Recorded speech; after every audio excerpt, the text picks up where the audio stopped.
thought you were my true friend. I thought you were my best friend. But I was wrong. I was so wrong. Oh, I was so wrong. I am well. How are you today? Great.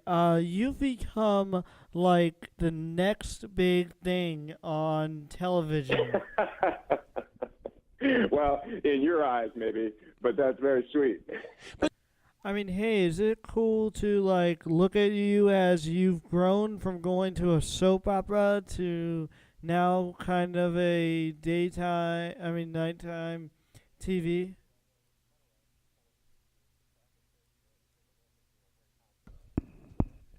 Yeah, no, it's true. It's funny. I just kind of you sit back and take a look at where time goes, and it's been over 20 years since I started doing this, and it's been a great ride, and time just flies by so quick. But I was thinking about it was when was it, '94 when I started, and I was doing some soaps and Young and the Restless and stuff like that, and now I'm here talking about Take Two, the season finale. It's pretty incredible, pretty surreal. So what is it like to go from a daytime soap opera to now a Take Two type of nighttime thing? I mean, they're different genres. I got to tell you, it's my time on soaps really kind of put me in like a boot camp into just figuring out this whole acting thing. It was what they have to do, learn all that dialogue every single day. They basically shoot a whole episode a day. Yep. Where there's no time to rehearse. There's no time. You just got to get in there, rely on your instincts, and rock and roll. And it's tough work, really, really tough work. And when you do a TV series, you got 8 days. It's also tough work, but you get to rehearse a little bit. It's not as much of a grind, so to speak. Or as far as the amount of pages of dialogue you have to memorize, so they're all different in their own respect. So tell us about how this is different than a soap opera in terms of staying in your trailer and being on set and that type of stuff. Well, yeah, I mean, it depends on the series. It depends on your series and your character. This specific series, Take Two, when it's you and the other co-star, basically the two leads of the whole series, and you're in every scene, you're in every shot, basically. You're not really in your trailer much because you're on set, and you're just, we're just trying to get the day done. Everyone wants to, do good work, but everyone wants to get home to their family as well. So you don't want to keep everyone there more than 13 hours in a day. So you're on set, ready to go, and, rocking and rolling. Get to hang out on Take Two with the people that brought up the show Castle. Tell us what that is like. Well, that's one of the things that kind of attracted me to this. The whole concept in the beginning was that it was from those people. They're, Andrew and Terry. They're really, really strong showrunners. Their writing is witty, intelligent. They've done it before. It was very successful. They got this formula down pretty well. And so, I met with them in the beginning. We talked over the character. We talked over kind of the series arc of what they thought was going to happen. Obviously, things change while you're doing it. But they sold me on it, and I was sold when I read the first episode, the first script that they sent to me, and we signed up, and it's been great. We've had a great collaboration, and all the way down to this last episode, the season finale that's about to air. And that show airs Thursday night, and you guys can check out the finale on ABC. But now that you're done with one of these shows, do you see yourself writing one of these shows in the future, maybe? Yeah, I mean, not so much as it's a skill set, definitely, to be able to be a writer and to be a showrunner, a real skill set. I'm a producer. Like, I can come up with concepts that I could send out and then hire some writers and stuff like that to actually develop it for me. But that's a skill set that I haven't really. I love acting. I actually like directing. That would be something that I'd like to get into and producing a little bit. But as far as being a writer, I mean, that's something that I haven't developed quite yet. I mean, it takes a special talent to do that. So talking about being a student, you were a student at UCLA for a couple of years, and you got a degree in business. What happened to that degree? Are you doing anything with that now? Well, you know what? It's just trying to hold on to your money when you make it, so that's helpful. That comes in handy all the time. So, I originally thought that I was going to go into more of some kind of commercial real estate and some development and stuff like that. I was really always fascinated about that, and now I do dabble in that, but I dabble in it passively, and it's kind of fun. But it's always a good way to make sure that you keep track of the stuff that you earn. You don't want to disappear your one day. chemistry with Sam on the show is really good, and with radio shows you don't really know if it's gonna work or not. So was it just like a lot of dinners and stuff? Yeah, we got lucky. No, there was no dinners really. We met once with the creators over a little lunch meeting, and then we had a couple rehearsals before we started shooting. And it's just, you get those times when you just get really lucky, and like you said, it's become, the chemistry is easy. You don't have to really work on it. We just kind of hit it off right away. The way we play our characters, it kind of just meshes. And we got, like you said, we got lucky. It is kind of magic, and it's nice. I mean, not always. Sometimes you have to create the chemistry. Sometimes you have to work a little harder. But when it's easy and you can just go on set and just go and just ad lib or do what you got to do, and the other person's going to play off of you, that's what's special. So yeah, we got something good there. Yeah, your facial expressions are really good, and when I'm watching the show, I see myself making the facial expressions right back at the TV. That's so true. And sometimes when I watch the show back, I mean, sometimes we have so much fun that we can't even laugh. Like on my Instagram, I'll post some outtakes, during some scenes where we crack up. And it's always fun to kind of see how the editors work around that and make it seem like we didn't do that. But it's fun. It's fun to play. So we know you've done music before, but now that you're doing TV, do you still kind of use that musical background to your advantage?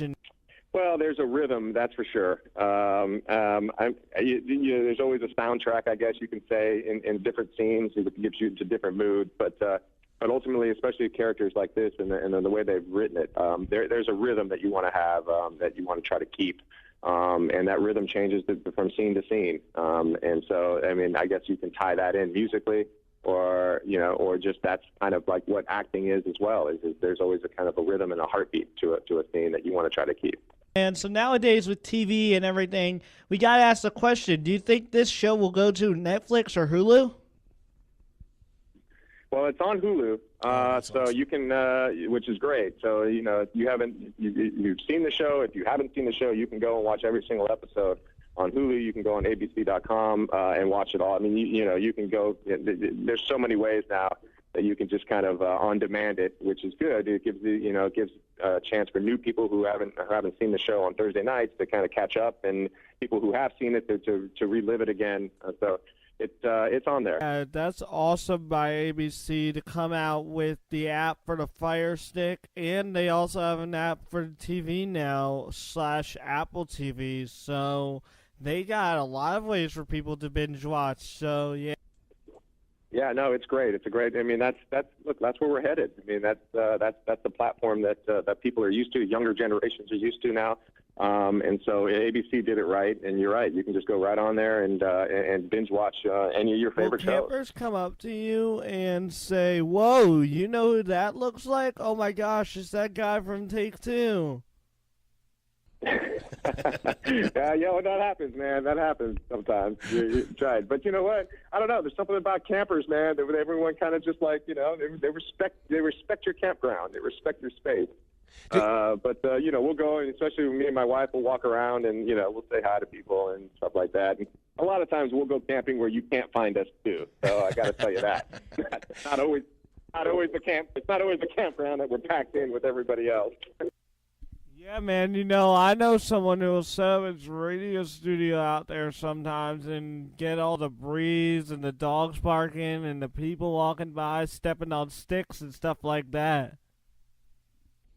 Yeah, there you go. Well, that actually would be pretty fun. But, you got to make sure that they keep quiet, don't you? No, man. With what he's found is that actually people love the sound in the background and to kind of be connected nowadays to where you're recording your podcast. So it's usually good to pick up those little things. Is that right? Oh, that's interesting. Well, yeah. Well, you know what? I love it too, man. I love to get out in nature and do that same thing. You know what, man? With all the action roles you've played, I want to know when we're going to see you on, like, a Bear Grylls action survival for celebrities or something like that, because you just remind me of a survivalist. Dude, I'm telling you, that's one of my favorite things. Like, my favorite shows to watch are those type of shows. I've taken survival. I took a survival weekend course before and done like that. But I got to tell you, I've never really got put to the test. So that's a whole different scenario when you know that it is actual life or death. But I enjoy that stuff. I enjoy all that stuff. So it's almost like you're always learning, aren't you? 100%. Oh, I'm always kind of reading articles about it and, like bushcraft stuff I really love, all that stuff. Man, when are we going to see a tequila come out from you or something like that? Because, man, I hear that you have some tequila.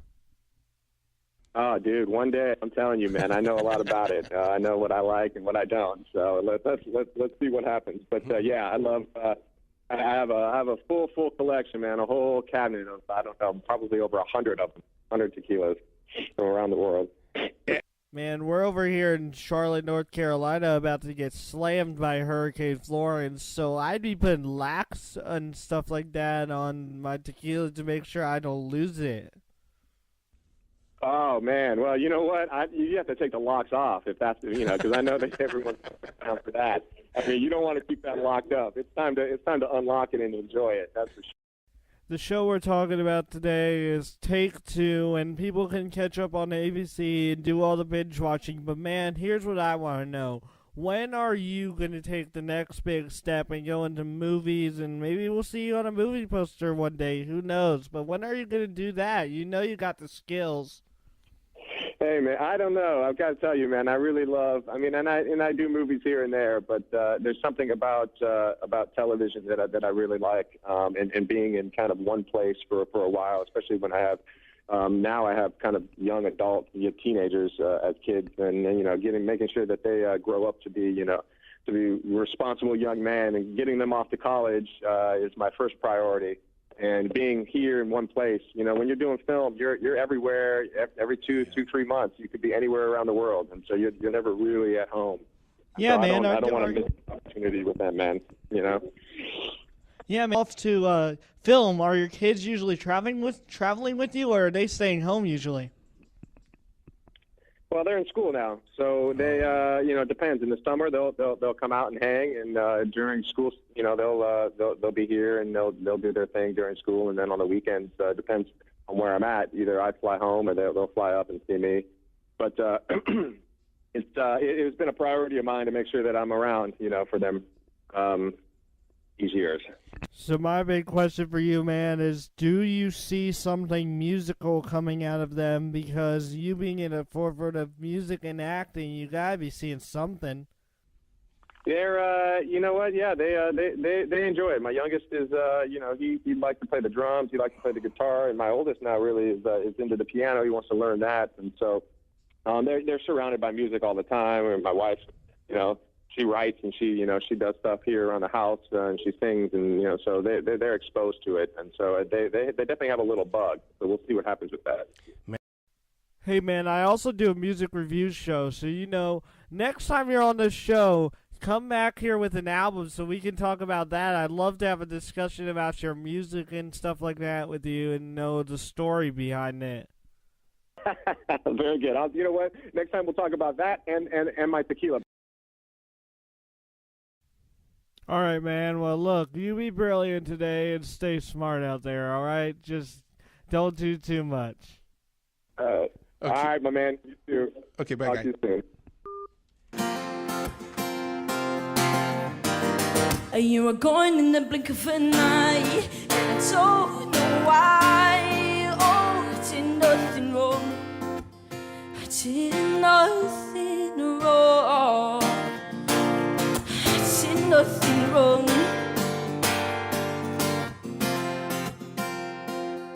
You left me torn and you left me broke. You left me caught in this dying hole.